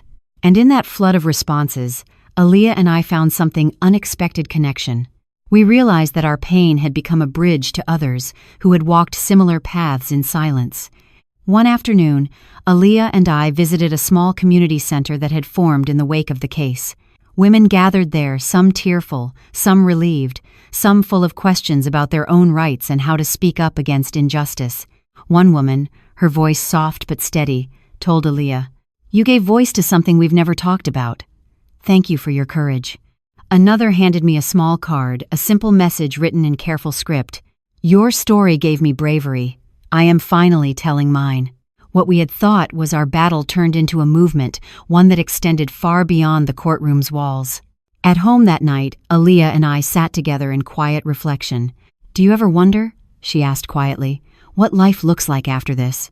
I took her hand, noticing how her fingers had grown stronger with each passing week. "Yes," I said. "I wonder what it looks like to heal. To live a life where truth doesn't feel like a burden, but a memory of how strong we can be." She smiled, the kind of smile that reaches the soul. "Mama," she said, "I think this is just the beginning." And in her eyes, I saw not just hope, but purpose. Because justice wasn't the end. It was the foundation for something new, something alive, something real. We sat there listening to the quiet of our home, a quiet that felt different now. Not empty, not uncertain, not lonely, just peaceful. Aaliyah looked at me with a mixture of gratitude and wonder.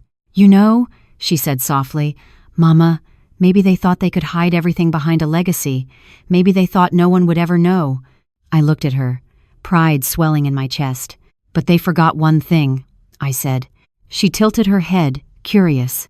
We spoke, and when truth speaks, the world listens. We sat in that stillness for a while, mother and daughter, survivors and witnesses wrapped not in fear or pain, but in the steady warmth of justice finally realized. And for the first time since that night on the yacht, I felt rooted. I felt serene. I felt at peace. We had won something far greater than a trial. We had won our story back. And that truth, resounding, unshakable, courageous, would live long after the courthouse doors closed for the last time on our case. This story taught me that silence protects the powerful, but truth empowers the brave. When justice feels unreachable, it doesn't mean we stop fighting. It means we speak louder, stand taller, and gather those who will stand with us. In the face of betrayal, we learned that dignity is not given by others, it's reclaimed by courage. And no matter how dark the past, truth will always find its voice.